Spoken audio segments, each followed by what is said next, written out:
अस्सलाम वालेकुम। Programme night addition में हम आपको खुशामदीद कहते हैं। नाज़रीन, वज़ीराबाद हमले और ज़ख्मी कप्तान की लॉन्ग मार्च में गैर मौजूदगी से कारकुनों की जो रफ्तार है ये थोड़ी सुस्त नज़र आ रही है।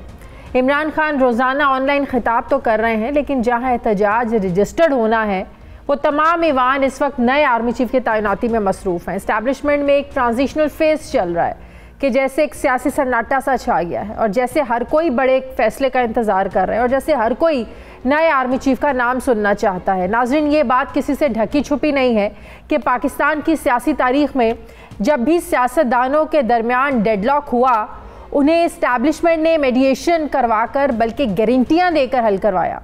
लेकिन मौजूदा हालात में बहुत ही गैर मामूली हमें सिचुएशन लग रही है। इस्टेब्लिशमेंट और मुल्क का मकबूल तरीन लीडर ये आमने सामने हमें नज़र आ रहे हैं। दोनों अतराफ से प्रेस कॉन्फ्रेंसेस हमने देखी हैं। सदर मुमलिकत ने भी एतराफ़ किया है कि उन्होंने मुज़ाकरात कराने की बड़ी कोशिशें की, लेकिन कोई नतीजा नहीं निकला। लग ऐसे रहा है कि जितना डेडलॉक इस बार स्वेयर हो चला है, शायद आज से पहले नहीं था। नाजरीन, अब नज़रें और उम्मीदें इस्टेब्लिशमेंट के आने वाले नए सेटअप पर लग गई हैं, जो आइंदा चंद दिन में सामने आने की तवक्को है, क्योंकि इमरान खान और इत्तेहादी हुकूमत तो किसी भी कीमत पर एक दूसरे के सामने, एक दूसरे के साथ बैठने को तैयार नहीं लग रहे हैं। तो क्या तब तक हालात भी ऐसे ही लॉन्ग मार्च की तरह सुस्त रवि का शिकार रहेंगे? इमरान खान जो कुछ अर्सा पहले तक आर्मी चीफ की तैनाती पर एक स्टेक होल्डर बनना चाहते थे, गुज़श्ता रोज़ उन्होंने एक ऐसी मूव खेली कि आइंदा इस्टेब्लिशमेंट के किसी भी मतवक्के सेटअप पर ख़ुद को न्यूट्रल कर लिया और उन्होंने कहा कि ये जो तासुर दिया जा रहा है कि वो आर्मी चीफ की तैनाती को मतनाज़े बना रहे हैं, ऐसा हरगिज़ नहीं है। लग ऐसे रहा है कि शायद इमरान खान ये नहीं चाहते हैं कि नए आर्मी चीफ के साथ उनके ताल्लुकात में कोई खलीज पैदा हो। दूसरा, उन्होंने बरतानवी अखबार फाइनेंशियल टाइम्स को भी इंटरव्यू में ये कहा कि अमेरिका को मज़ीद वो मौरूद इल्ज़ाम नहीं ठहराना चाहते। अमरीकी साजिश का जो मामला था ये माजी का किस्सा बन गया है और वो चाहते हैं कि अमेरिका के साथ अच्छे ताल्लुकात हों। तो क्या अब ये एक जो इम्पोर्टेड हुकूमत का एक बयानिया था तहरीक इंसाफ का और अमरीकी साजिश का एक जो बयानिया था, फिर साइफ़र की तहकीकात का जो मामला था, क्या अब हम देखेंगे कि इस चीज़ पर भी इमरान खान यू टर्न ले लेंगे, इस चीज़ पर कोई बात नहीं होगी? अमरीकी साजिश के हवाले से इमरान खान का लहजा और सोच इतनी नरम कैसे पड़ गई? मैं बात करूंगी। मुझे ज्वाइन कर रहे हैं साबिक वज़ीर ख़ारजा तहरीक इंसाफ के रहनुमा शाह महमूद कुरैशी साहब। अस्सलाम वालेकुम, बहुत बहुत शुक्रिया शाह साहब आपका। शाह साहब, सबसे पहले तो ये बताइएगा कि इमरान खान साहब जो कह रहे हैं कि अमेरिका को मज़ीद मौरूद इल्ज़ाम नहीं ठहराना चाहता, अमरीकी साजिश का जो एक बयानिया था ये माजी का किस्सा बन गया है, हम ये चाहते हैं कि अमेरिका के साथ ताल्लुकात बेहतर हों। क्या अब आप लोगों को, तहरीक इंसाफ को, खान साहब को ये रियलाइजेशन हो गई है कि अमरीकी साजिश के इल्ज़ामात को लेकर आप लोग बहुत ज़्यादा आगे चले गए थे और अगर आप लोग हुकूमत में आ जाते हैं नए इलेक्शंस के बाद तो बड़ा मुश्किल हो जाएगा आप लोगों के साथ अमेरिका के साथ अच्छे ताल्लुकात लेकर चलना, IMF के साथ, यूरोपीय यूनियन के साथ, दुनिया के साथ चलना बड़ा मुश्किल हो जाएगा? क्या इस रियलाइजेशन ने आप लोगों को स्टेप बैक करने पर मजबूर किया है कि अमरीकी साजिश का बयानिया माजी का किस्सा बन गया?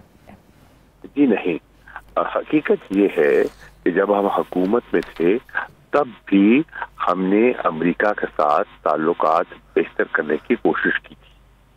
हम जब हुकूमत में आए थे तो अमेरिका पाकिस्तान के ताल्लुकात में एक तनाव दिखाई दे रहा था।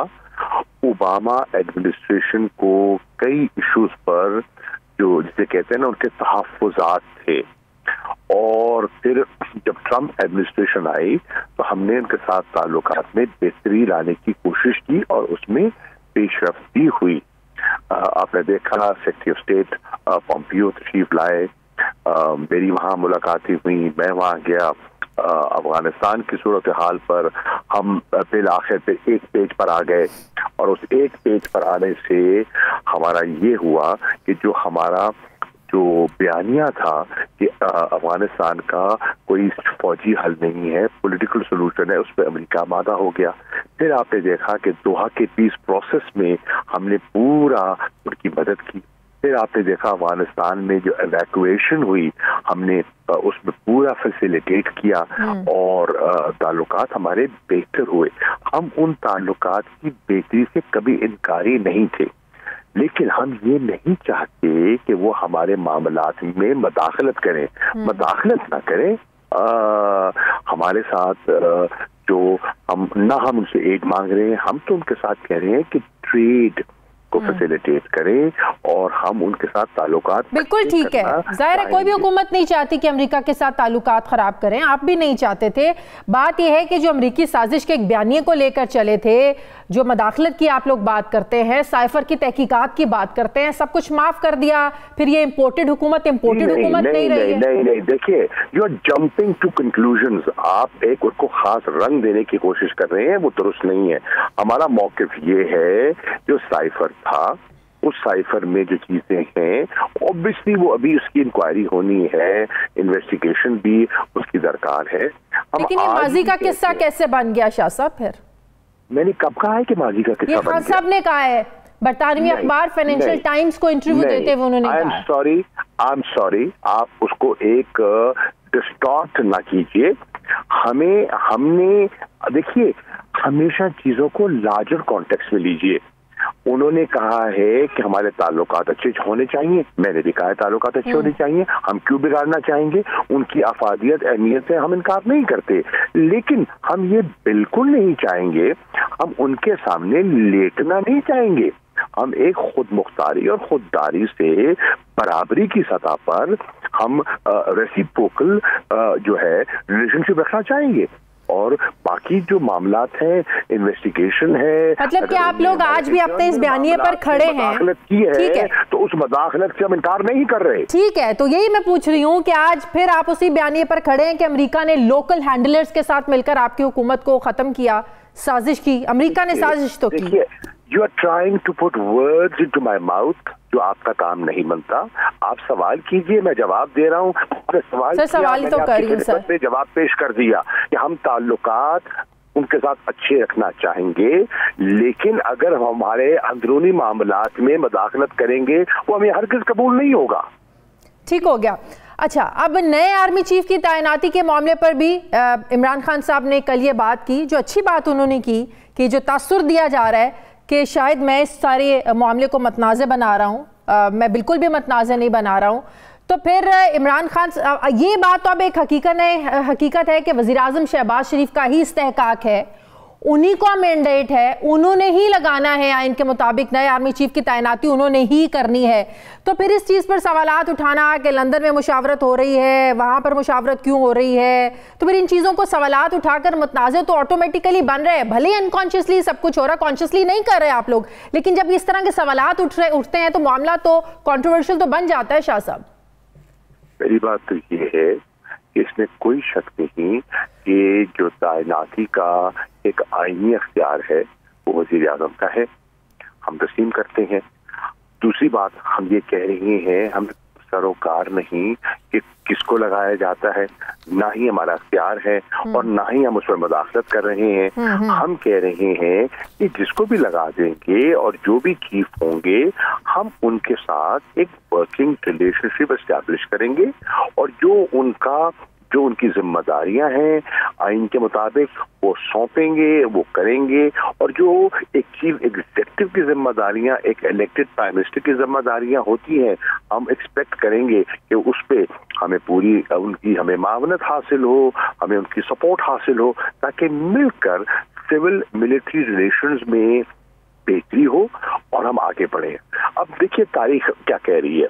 तारीख ये कह रही है, अब नवाज शरीफ साहब इस वक्त क्या उनका कोई आइन या कोई उनका रोल है? वो लंदन बैठे हैं, वो डिस्क्वालिफाइड हैं, इन्विक्टेड हैं और फैसले वो मुसल्लत कर रहे हैं।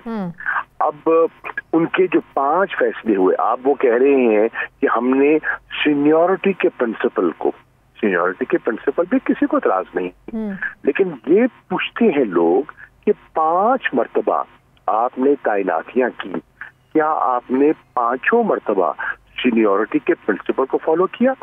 अगर करना चाहें हमें उस पर इतराज नहीं है, लेकिन देखना ये है कि क्या सीनियरिटी इज इम्पोर्टेंट, लेकिन उसके साथ और लवाजमात भी होती है और देखना होता है ये सबसे मौजू नाम कौन से हो सकते हैं? मौजूद की डेफिनेशन क्या है और आप लोगों के नजदीक मैरिट का पैरामीटर क्या है? एक्सेप्ट सीनियरिटी तो है, सीनियरिटी के साथ जो और लवाजमात की आप बात करें वो क्या है? देखिए ऑब्वियसली जो एक ऑफिसर इस लेवल पे राइज करता है उसमें कॉम्पिटेंस होती है तो राइज करता है ना। एक शख्स जो है वो राइज करते करते लेफ्टिनेंट जनरल बनता है, उनमें से किसी ने आगे जाना होता है ना, तो उनने कोर्सेज किए होते हैं, ऑब्वियसली उनका एक्सपीरियंस होता है।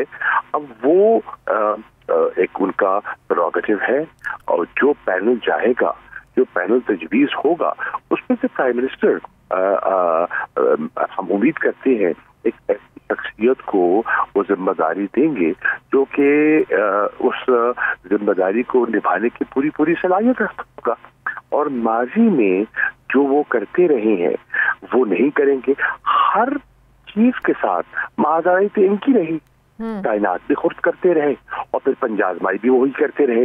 आप देखें ना उनके अखबार में सिविल मिलिट्री रिलेशंस में कितना तनाव रहा, ये किसी से पोशीदा नहीं है। शाह साहब फिर तो आप लोगों को तसल्ली होनी चाहिए ना, जो खान साहब बार बार कहते हैं कि ये ऐसा आर्मी चीफ लगाना चाहते हैं जो इनकी मदद करे, जो इनके हक में हो, तो फिर तो आप लोगों को माजी को देख के भी एटलीस्ट तसल्ली होनी चाहिए कि अपनी मर्जी का भी लगा दें, तनाव इनका हमेशा रहा है। ये बात नहीं है, वो कह रहे हैं कि ये एक बहुत इम्पोर्टेंट अपॉइंटमेंट है और इस अपॉइंटमेंट में जाति पसंद नापसंद से बाला होकर हमें देखना है कि the best person for the job must be given that responsibility। तो इस इम्पोर्टेंट तैनाती के बाद आपको लगता है कि हालात कुछ नॉर्मलाइज हो सकते हैं, नॉर्मल हो सकते हैं? आरिफ अलवी साहब ने कल कहा कि मुज़ाकरात की कोशिशें बड़ी की लेकिन नतीजा कोई नहीं निकला, नए आर्मी चीफ आएंगे, ज़ाहिर है एक सोच पॉलिसी में भी फ़र्क आता है, तो आपको लगता है कि हालात कुछ बेहतर होंगे? देखिए हम तो हमेशा चाहेंगे कि हालात बेहतर हों, हम बिल्कुल नहीं चाहेंगे कि मुल्क में सियासी अदम इस्तेकाम हो, क्योंकि हमें इस चीज़ का एहसास है कि जब मुल्क में सियासी अदम इस्तेकाम होता है उसका हमारी मईशत पर एक मनफी असर पड़ता है। पाकिस्तान की मईशत जो है वो टैंक कर रही है, बेरोजगारी में इजाफा हो रहा है, इन 6-7 माह में उसमें इजाफा हुआ, महंगाई में इजाफा हुआ, इस वक्त इन्वेस्टमेंट नहीं हो रही, इन्वेस्टर कॉन्फिडेंस जो है वो लोएस्ट पर है, ठीक है, और पॉलिटिकल स्टेबिलिटी का उस पर बड़ा गहरा दखल है। लेकिन एक इल्ज़ाम लग रहा है ना आप लोगों पर, आप लोगों के लॉन्ग मार्च को लेकर, क्या आप लोगों के इस लॉन्ग मार्च की वजह से आप लोगों ने जो सियासी अदम इस्तेहकाम पैदा किया हुआ है, इस वजह से सऊदी वली अहद का जो दौरा है पाकिस्तान का वो मुलतवी हुआ है? वो 2014 के धरने की भी मिसाल देते हैं कि उस वक्त भी चाइनीज सदर ने आना था और आप लोगों ने इतनी ज्यादा अदम इस्तेहकाम मचाया हुआ था मुल्क में कि उस वक्त भी दौरा नहीं हो सका था और बड़ा नुकसान हुआ था। आज भी आप लोगों पर ये इल्जाम लगा रहे हैं। देखिए इल्जाम तो लगाना कोई भी लगा सकता है, लेकिन जरूरी नहीं उस इल्जाम में हकीकत हो। इल्जाम ये दुरुस्त नहीं है। बात ये है कि आपने देखा कि हमारा मार्च 6 दिन चला लाहौर से वजीराबाद तक पुरअमन था। कातिलाना हमला हम पे हुआ, हमने नहीं किया, हमने कहीं नुकसान पैदा नहीं किया। वजीराबाद के बाद जब हमने दोबारा मार्च शुरू किया 10 नवंबर को, आज चौथा रोज है और मैं जीटी रोड पर हूँ, आपने कहीं वाकया देखा? ट्रैफिक चल रही है, हम अपनी बात भी कर रहे हैं और बाजार खुले हुए हैं, मामूल की एक्टिविटी हो रही है। कुछ देर के लिए जहां हमारा इज्तिमा होता है, जहां काफिला गुजरता है, वहां थोड़ी सी सिक्योरिटी कंसिडरेशन को सामने रखते हुए ट्रैफिक की रवानी को मौसल किया जाता है और फिर बहाल हो जाती है।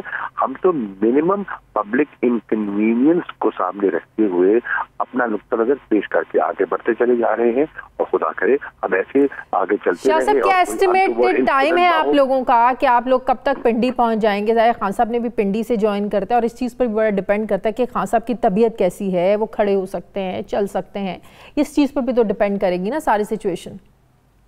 जी हमारी तो कोशिश है कि हम अगर रास्ते में कोई मुदाखलत ना हो, खुदा करे और अमन तरीके से काफिला आगे बढ़ता रहे जिस तरह वजीराबाद में हुआ है, इस किस्म का कोई और तमाशा रास्ते में ना किया जाए, तो इंशाअल्लाह हम एक मुनासिब वक्त से हम तो पहुंच चुके होते इस्लामाबाद। अब तो सिचुएशन ज़ाहिर है टोटली डिफरेंट है ना, खान साहब लाहौर बैठे हुए हैं। जी जी जी जी।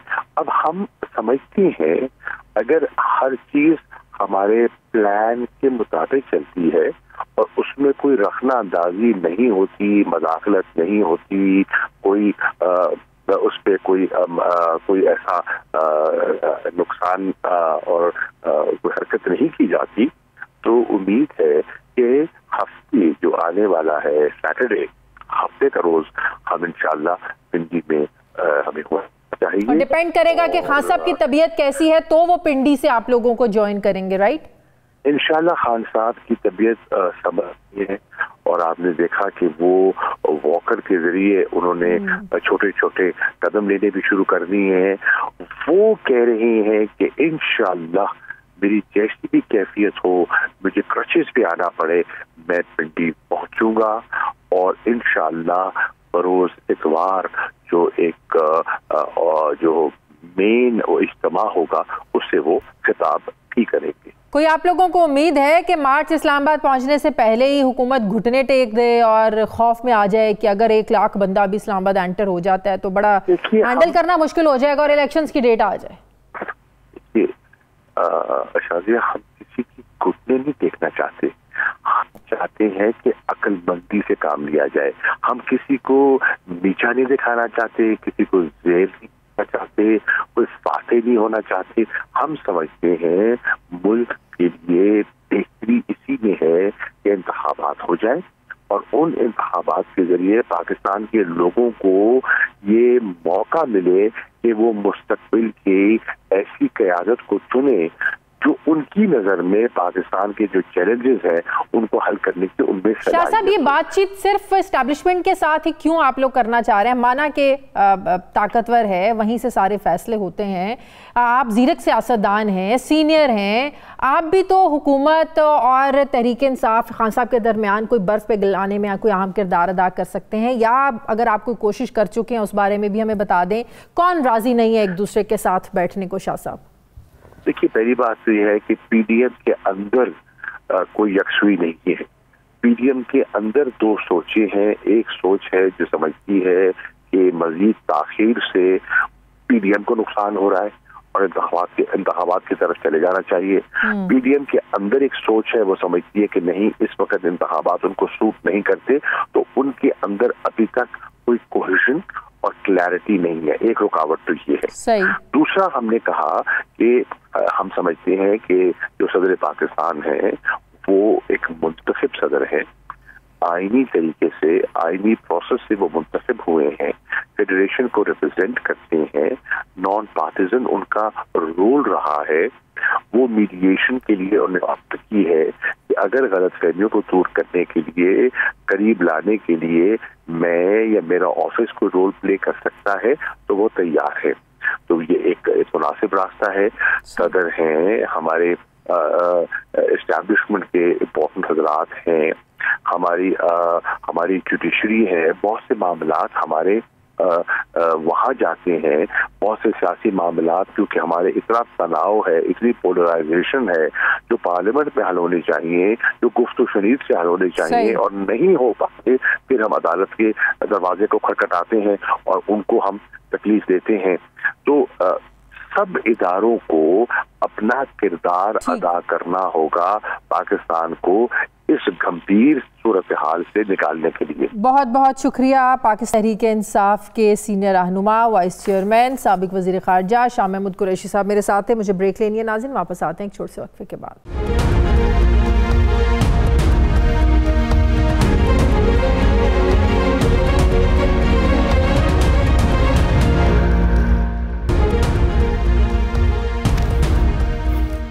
ब्रेक के बाद एक बार फिर से आपको खुशामदीद कहते हैं। मुस्लिम लीग नून के सीनियर रहनुमा वफाकी वजीर राना तनवीर हुसैन साहब मुझे ज्वाइन करें। अस्सलाम वालेकुम, बहुत बहुत शुक्रिया।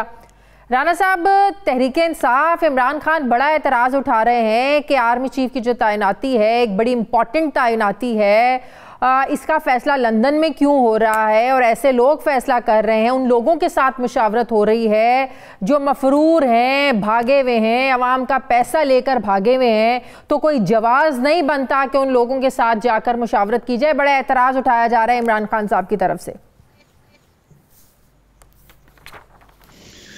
शाजिया, इमरान खान जो हैं ये मुझे नहीं समझ आ रही कि कभी कोई इशू कभी कोई इशू, लेकिन मैं उसके कोई उसका जो स्टेट ऑफ माइंड है या जो उसका कंडक्ट है, जब से जो एक ऐसी पॉलिटिकल अरीने में जहां उनकी कुछ अहमियत बड़ी है, उस वक्त पहले तो चलो जो भी था वो कहता जी 22 साल की मेरी स्ट्रगल है, वो यही शेर शीत कहता था, टांगे की सवारी है आपकी पार्टी।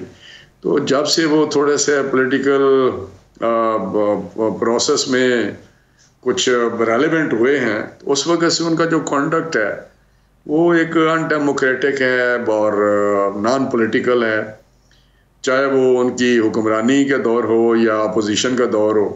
तो मैं समझता हूँ कि ये चीज़ें आपके सामने हैं। ये जो कहते हैं कि जी कभी लंदन में आर्मी चीफ की तैनाती की बात होती है, कभी किसी जगह पे, तो मेरा ये सारी गुफ्तगू का कोई मैं नहीं समझता कि कोई हासिल है या उसका कोई मकसद है या उसका कोई वाकई वो बात ठीक कर रहे हैं।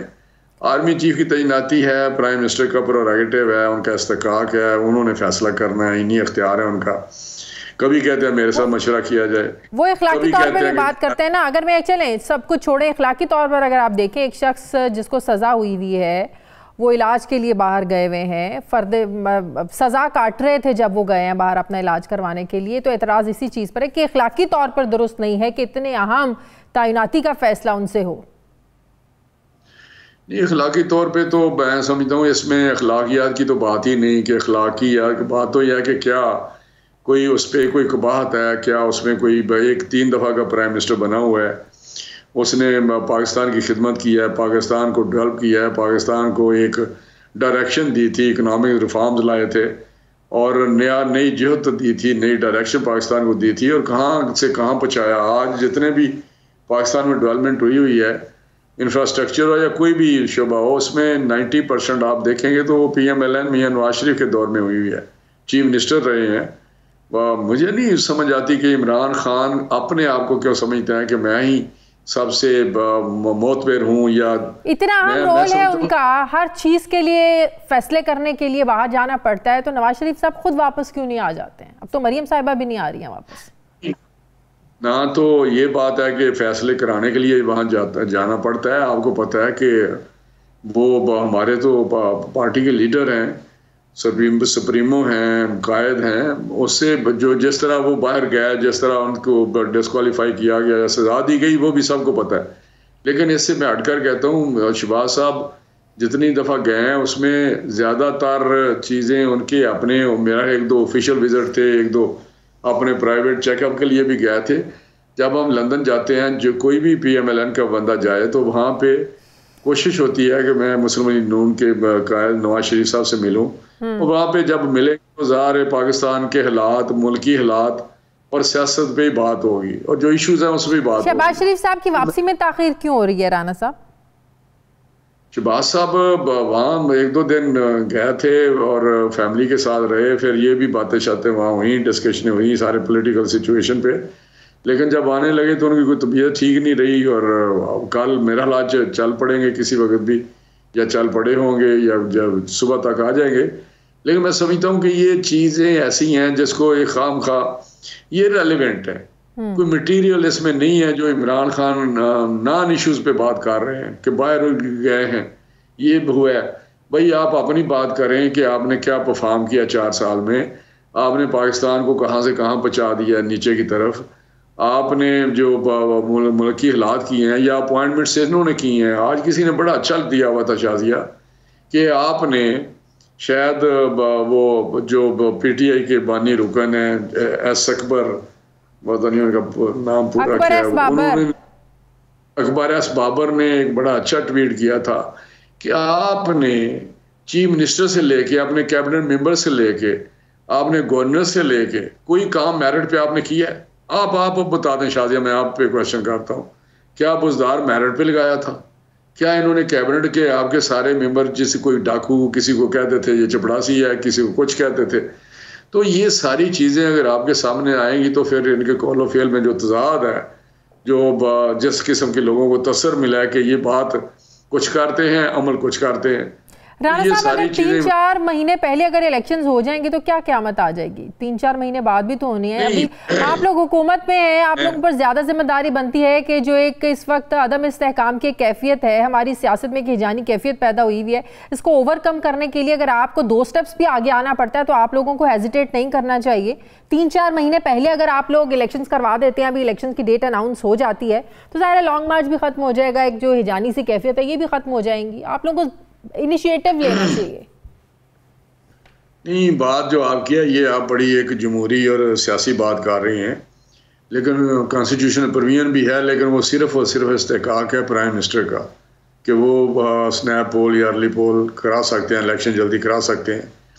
लेकिन इस दबाव में जबकि एक लेजिटिमेट हुकूमत बैठी हुई है, सूबों में इनकी हुकूमतें हैं, सिंध में पीपल्स पार्टी की गवर्नमेंट है, फेडरल गवर्नमेंट जो है वो अपनी असम्बली की अक्सरियत के साथ बैठी हुई है, जो कि रिक्वायरमेंट है कॉन्स्टिट्यूशनल, तो गवर्नेंस हो रही है, बेहतरी की तरफ जा रहे हैं। लेकिन अगर एक अपने ऐसे रवैये के साथ, ऐसे प्रोग्राम के साथ एक ऐसा शख्स जिसकी फॉलोइंग है इस वक्त पाकिस्तान में, वो इस निज पे पाकिस्तान को ले जाए कि मैं नहीं तो कुछ भी नहीं, और वो डिस्टेबलाइज करे, उसकी इंटेंशन ये हो कि पाकिस्तान हम तहरीक इंसाफ से जब पूछते हैं ना कि आप लोग अगर वाकई अर्ली इलेक्शंस चाहते हैं, मैं उस पे आने लगा हूं। नहीं सुन लेना, हम जब उनसे पूछते हैं कि आप वाकई अर्ली इलेक्शन चाहते हैं तो आप केपी के असेंबली को भी डिसॉल्व करें, आप पंजाब असेंबली को भी डिसॉल्व करें, आगे से वो जवाब देते हैं, बल्कि वो आप लोगों से सवाल पूछते हैं कि हम लोग ये कर देते हैं, लेकिन इस बात की क्या गारंटी है कि आप लोग इलेक्शंस करवा देंगे? क्योंकि आप लोग भी तो कहते हैं बड़ी जल्दी है, तो आप लोग अपनी असेंबली तो डिसॉल्व करें। अगर वो करते हैं तो फिर आप लोग रेडी होंगे, फिर आप लोग इलेक्शंस करवा देंगे, उनका सबसे बड़ा कंसर्न है। मैं आपको एक बात बताऊं, मैं इसका बड़ा जवाब, ये बड़ी अहम आपने बात की है, लेकिन मैं पहले सिर्फ 2 सेंटेंस में कहता हूं कि आपको पता है कि इनकी इंटेंशन पता चल जाती है। जब इसने ये कहते थे मैं खतरनाक हो जाऊंगा, जब मुझे निकाला, फिर ये इन्होंने कहा कि IMF जो है इनको वो एग्रीमेंट पे साइन ना करें, वो आपको पता ये किस तरफ लेके जा रहे थे, श्रीलंका की तरफ लेके जा रहे थे या क्या कर रहे थे। आज जो ये काम कर रहे हैं, इन्होंने जो तमाशा लगाया हुआ है उसका भी आपको पता है, जिस तरह ये चीज़ों को फैला रहे हैं या जिस तरह चीज़ों को चला रहे हैं। लेकिन मैं जो आपने बात की है कि KPK के पंजाब की डिज़ोल्व कर दें, देखें जो अपने उसमें सिंसियर होते हैं कमिटमेंट के साथ, वो जेन्युइनली समझते हैं ये बात होनी चाहिए, तो ये नहीं करते कि वो एंजॉय करें। ये मुझे बताएं, अगर यही बात है तो इन्होंने क्यों वहाँ पे रिज़ाइन, सारे बंदे उठ के बाहर आ गए हैं पार्लियामेंट से? इसलिए कि इन्होंने ये सोचा कि इसके करने से, क्योंकि हम हुकूमत में नहीं रहे, लिहाजा हम छोड़ देते हैं और इस प्रोसेस से निकलते हैं, शायद ऐसे सिस्टम जो है कोलैप्स कर जाए नेशनल असेंबली या पार्लियामेंट का। दूसरी तरफ KPK में इनको एंजॉय कर रहे हैं, ये मिस यूज कर रहे हैं, उनके वसाइल इस्तेमाल कर रहे हैं, हेलीकॉप्टर इस्तेमाल कर रहे हैं, जहाज इस्तेमाल कर रहे हैं, जो इनकी इंटाइटलमेंट नहीं है। चीफ मिनिस्टर पंजाब की गवर्नमेंट लेके बैठे हुए हैं, जो कि ऐसे शख्स को इन्होंने बनाया जिसको ये खुद कहते थे बहुत बड़ा डाकू है। तो मैं समझता हूँ इनकी बातें आपके सामने हैं, आप एनालाइज भी करते हैं, आप देख भी रहे हैं तमाशा। तो ये इतने अगर कमिटमेंट इनकी है तो सुबह डिसॉल्व करें, जहाँ नेशनल असेंबली से निकले हैं या ऑलमोस्ट 135-140 लोग निकले हैं, तो ये बड़ा आसान बात है कि जी चलाएं। यहाँ पे तो KPK में तो इनकी मेजॉरिटी है, अगर मेजॉरिटी पार्टी निकल जाती है वहाँ पे से KPK से, तो सिंगल हमारे पास अब नेशनल असेंबली में बैठे हुए हैं 190 के करीब लोग या 200 के करीब। इनके अगर वहां मेजॉरिटी निकल जाती है KPK से, इनके निकलने के बावजूद नेशनल असेंबली में बैठे हुए हैं, अगर वहां से निकल जाते हैं, लेट्स प्रिज्यूम के हमारे पास 150 बंदे रह जाता है, 176 नहीं रहते नेशनल असेंबली में, कोई जवाब नहीं रहेगा अखलाकी, सियासी, कॉन्स्टिट्यूशनली। अच्छा। यहाँ से निकल जाए KPK से, अच्छा KPK से भी निकल जाए, पंजाब से भी निकल जाए, तो आप लोगों के पास आईनी तौर पर कोई जवाब नहीं रहेगा, सिस्टम खुद रुक जाएगा। लेकिन ये एक सेकंड में, मतलब कि फिर इलेक्शंस हो जाएंगे, फिर इलेक्शंस तो करवाने पड़ेंगे ना। पहले अपनी इंटेंशन तो शो करें ना कि बाकी वो इलेक्शन चाहते हैं कि सिर्फ ये चाहते हैं। अगर आज इनको प्राइम मिनिस्टर इसी असेंबली से बना देना तो ये कहेंगे हाँ जी बाकी जो 6 महीने 8 महीने वो भी अब असेंबली रहनी चाहिए। लेकिन ये मुझे बताएं कि अगर 6 महीने इन्होंने, ये 7 महीने हो गए हैं, तो ये अगर यही इस शोर शराबे में इन्होंने गुजारे हैं, तो क्या 6 महीने और नहीं गुजार सकते? ये 6 महीने को टाइम होता है, वो तो इलेक्शन की तैयारियों में गुजर जाता है। लेकिन ये जो काम करने जा रहे हैं, मैं समझता हूँ इनको ना पॉलिटिकली फायदा होगा, ना इनको कोई और सिलसिले से इनको आइंदा इलेक्शनों में कोई इसका फायदा होगा। ऐसा ऐसा लोग समझ रहे हैं। और अभी अवाम का मूड तो इमरान खान के साथ लग रहा है। ये चीज तो इमरान खान जो नहीं, ये तो इमरान खान के ओपोनेंट भी इस चीज को तस्लीम करते हैं। नहीं, आपको लगता है, लेकिन ऐसा ऐसा लोगों में पता चल रहा है कि ये क्या ड्रामे कर रहे हैं। क्या एक और चीज मुझे बताएं, क्या पीडीएम के अपने अंदर क्या ये बात दुरुस्त नहीं है कि इख्तलाफ है? कुछ जमातें, कुछ लोग और सीनियर लोग ये चाहते हैं कि अर्ली इलेक्शंस हो जाने चाहिए, मजीद भी बोझ उठाना मुश्किल है। कौन सी बोझ वाली बात तो नहीं, लेकिन कौन सी पार्टी है, कौन सी कोलेशन है? इनकी अपनी कोलेशन जब थी, या अभी पंजाब में इनकी कोलेशन है जब काफ लीग वाले हैं और पीटीआई वाले मिलकर गवर्नमेंट बनाई हुई है, वहां पे आपको खबरें नहीं आती कि वहां पे तो मैं सोचता हूँ कि शाउट करते हैं एक दूसरे पे। वहां पे तो इन्होंने एक पैरेलल चीफ मिनिस्टर बनाया हुआ है, कोई मियाँ असलम है, कोई असलम क्या उसका नाम है। तो कहने का मकसद है कि कौन सी पार्टी है जिसमें इख्तलाफ राय नहीं पाया जाता। एक अप्रोच ये है कि ये बकबक शुरू हुई है, इसको खत्म करें। एक ये है कि नहीं, अब हम डिलीवर करेंगे, हम डिलीवर करके इलेक्शन में जाएंगे। ये तो नहीं हो सकता। जो कह रहे हैं कि ये बकबक चल रही है, इसका मतलब वो थोड़ी समझदारी उनमें नजर आ रही है। वो चाहते हैं कि मजीद अदम इस्तेहकाम पैदा ना हो। आपके नजदीक ये समझदारी है ना? मैं समझता हूँ नहीं, ये जरूरी है कि टर्म पूरी की जाए। ये सिस्टम के लिए बेहतर है और पाकिस्तान के लिए भी जो इकोनॉमी की पोजीशन है वो भी बेहतर हो जाएगी। मैं एक बात आपको बताता हूँ शाजिया, अगर आज आप इलेक्शन अनाउंस करते हैं तो ये लाडला जो है ना चांद मांगे, ये कहेगा आज मुझे फिर इलेक्शन कमीशन ये मंजूर नहीं। फिर अगर वो कहते हैं 2/3 बात 2/3 से भी आगे निकल गई है, ये पीटीआई के लोग कहते हैं। 2/3 नहीं, ये अपनी मैं अब क्या कहूँ, इस पता चल जाएगा। ये तो जब इलेक्शन आएगा उस वक्त पता चलेगा कि इमरान खान कहाँ खड़ा है। लेकिन ये मुझे बताएं, इसके जो अनवारंटेड, एक तरफ मैं आज पढ़ रहा था, शायद फवाद का था या किसका था या शाह महमूद साहब का था, कि इलेक्शन रिफॉर्म्स के बगैर इलेक्शन नहीं होने चाहिए।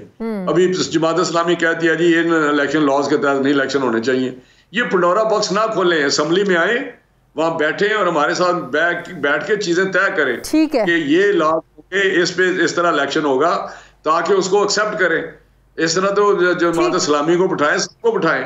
ये तो आप ऐसा काम करना चाहते हैं कि जैसे पाकिस्तान में जो इस वक्त अनसर्टेनिटी या इंस्टेबिलिटी की आप बात करते हैं, ये इतनी हो जाए, डीप हो जाए, इतनी गंभीर हो जाए कि पाकिस्तान नोवेयर वाली बात हो जाए। ठीक है, सिस्टम ही ना। बहुत समझता हूँ ये बहुत जरूरी चीजें हैं। सही, बहुत शुक्रिया। मुस्लिम के सीनियर रहनुमा वफाकी वजीर राना तनवीर हुसैन साहब मेरे साथ हैं। मुझे ब्रेक लेने, नाज़रीन वापस आते हैं वक्फे के बाद।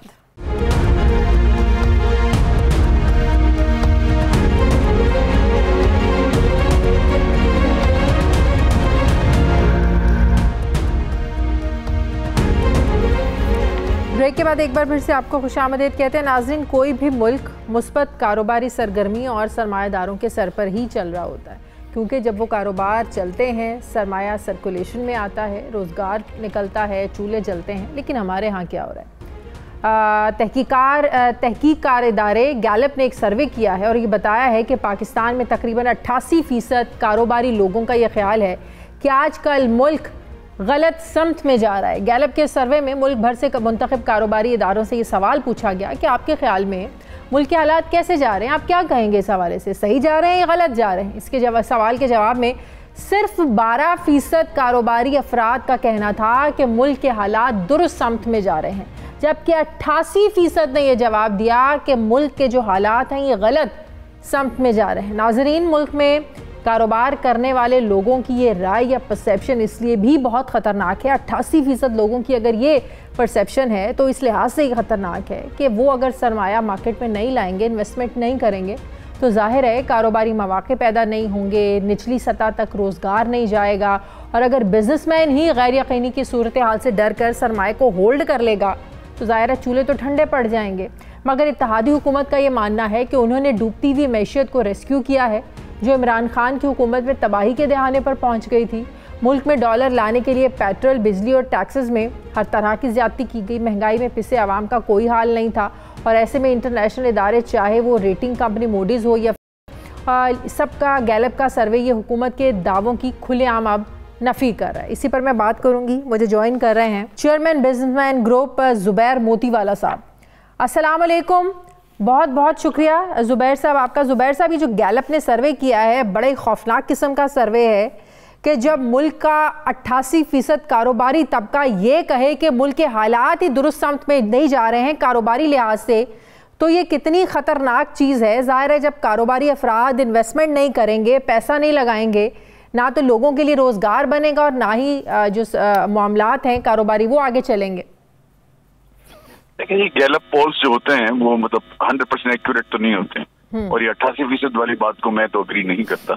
लेकिन इसके साथ साथ बात ये है कि जो हम बिजनेस कम्युनिटी को मैं रिप्रेजेंट करता हूँ, 54% हम एक्सपोर्ट यहाँ से करते हैं पाकिस्तान पूरे का, 68% का रेवेन्यू हम देते हैं। तो I can tell you with confidence कि जो ना ये ऐसी बात नहीं है। लेकिन प्रॉब्लम ये है कि पॉलिटिकल अनसर्टेनिटी इतनी ज्यादा है कि नई इन्वेस्टमेंट आदमी कैसे करेगा। मुझे बताएं, जब भी आप कोई साइजेबल इन्वेस्टमेंट करते हैं तो अगर आप इंडस्ट्री लगा रहे हैं, it takes minimum 2 to 3 years to come to production levels. जब आप प्रोडक्शन लेवल पे 3 साल, इसका मतलब है कि आपने आगे 3 साल, फिर अगले 3 साल जो अपने बगैर नफे और नुकसान के निकालने, 6 साल के बाद कोई भी बड़ी कंपनी जो है नफा शुरू करती है, पहले सालों के फाइनेंशियल चार्जेस के बाद।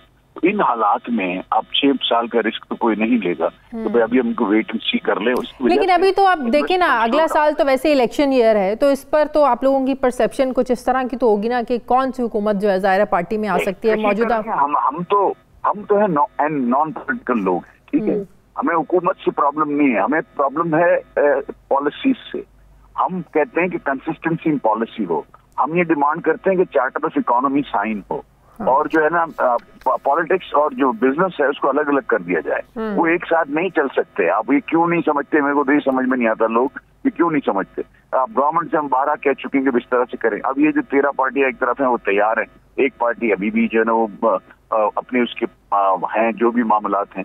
तो अगर जब तक देखें दुनिया के अंदर, आपको मैं एक बात बताऊं कि 1988 का मैं पढ़ रहा था, इटली के अंदर 11 हुकूमतें एक साल में चेंज हुई, but there was no change in the policy. हमको इससे गर्ज नहीं है कि पॉलिसी आप गवर्नमेंट कौन सी है क्या नहीं है। एक दफा हमारे से बैठकर आप एक प्लान बना लें कि भाई ये पॉलिसी हो गया। आप लोग ये जिम्मेदारी ये 13 जमातों पर डालते हैं, चलती हुई हुकूमत को घर भेज दिया। ज़ाहिर है मामला तो वहीं से ख़राब होना शुरू हुए ना, एक अनसर्टेनिटी तो वहीं से, प्रॉब्लम्स तो वहीं से होना शुरू हुए। अब लॉन्ग मार्च भी जो चल रहा है, एक अदम इस्तेकाम, एक हिजानी कैफियत तो है।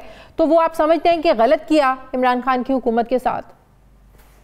देखिए, मैं उसके अंदर जाना ही नहीं चाहता। हमने कभी आज तक पॉलिटिक्स के अंदर कभी हमने कमेंट्स भी नहीं करते, पॉलिटिक्स में हम जाते नहीं। हमारा काम है, मैं तो ये जरूर दरख्वास्त की है कि एक काम ये कर लें कि जो कॉमर्स मिनिस्ट्री और जो फाइनेंस मिनिस्ट्री है, 2 मिनिस्ट्री हमारी हैं मिनिस्ट्रियाँ, जिससे पाकिस्तान चलता है, जिससे इकोनॉमी चलती है, जिससे कारोबार चलता है, जिससे मजदूर को रोजी मिलती है, एम्प्लॉयमेंट जनरेट होता है। ये 2 मिनिस्ट्री हैं। ये 2 मिनिस्ट्री को अब अल्लाह के वास्ते बख्श दें, ठीक है ना। ये हुकूमत न वो हुकूमत, इमरान खान की न किसी और की। इसके अंदर जो है इसको आप प्रोफेशनल मैनेजमेंट के तहत इन 2 मिनिस्ट्रियों को चलाएं, जो कि इंटरनेशनली अक्लेम्ड लोग हों। उनको आप जो है ना उनके अंदर आप उनको ये मिनिस्ट्रियां सौंपें, वो हमारे मसाइल को समझें, जो प्रोफेशनल लोग हों। अगर मैं आपसे मशी लिहाज से, चलें पॉलिटिकली तो आप नहीं कमेंट करना चाह रहे, अप टू यू। अगर मैं आपसे ये पूछ पाऊँ कि इमरान खान के दौरे हुकूमत में मुआशी पॉलिसियों से आप लोग सेटिस्फाइड थे या आज मौजूदा हुकूमत की पॉलिसी से सेटिस्फाइड हैं? देखिए, बात यह है कि मैं किसी पॉलिसी से सेटिस्फाइड नहीं हूँ, ना किसी पॉलिसी से मेरा इख्तलाफ है। दोनों बातें मैं इसलिए कह रहा हूँ कि देखिए, पॉलिसी क्या होती है जब आपके फिगर्स जो है ना दे स्पीक फॉर देमसेल्व्स, कि आप जो है ना आपके पास एक्सपोर्ट बढ़ा, आपकी लार्ज स्केल मैन्युफैक्चरिंग सेक्टर बढ़ा, आपकी एसएमईज ने तरक्की की, आपकी जो बोरोइंग है बैंकों से वो बढ़ी।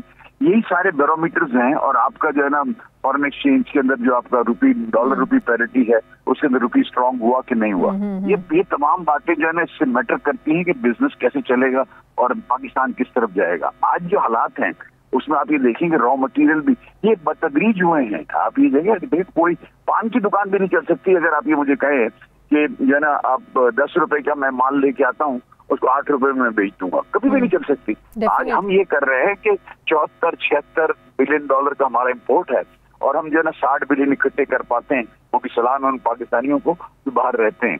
जो $30 बिलियन हमें भेजते हैं, 30-32 बिलियन का हम एक्सपोर्ट कर लेते हैं। अल्लाह खैर चला, हर साल हम $18 अरब का खसारा, $16 अरब का खसारा लेकर आगे बढ़ते हैं।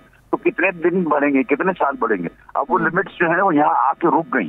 वो जो लिमिट यहाँ आके रुकी है, उसके बाद जो है ना आपका पहिया नहीं चल रहा, आपका चक्कर जो है वो घूम नहीं रहा। और वो चक्कर नहीं घूमेगा जब तक, तो ये कुछ भी नहीं हो सकता। आपको बताऊं मैं कि हम और आप रोते रहेंगे, बातें करते रहेंगे, ड्रास्टिक फैसलों की जरूरत है।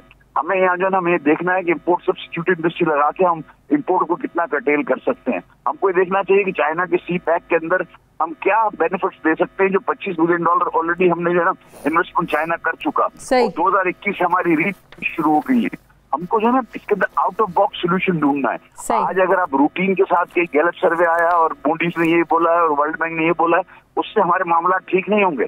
हमें चाहते हैं कि कारोबारी जो लोग हैं, हम जो लोग हैं, हम हमसे पूछें कि हमें कहाँ तकलीफ है, हम कैसे अपने कारोबार को बढ़ा सकते हैं। बिल्कुल ठीक, नहीं करेंगे पाकिस्तान तो नहीं चल सकता। बहुत शुक्रिया चेयरमैन ग्रुप जुबैर मोतीवाला साहब मेरे साथ है, बहुत शुक्रिया आपका।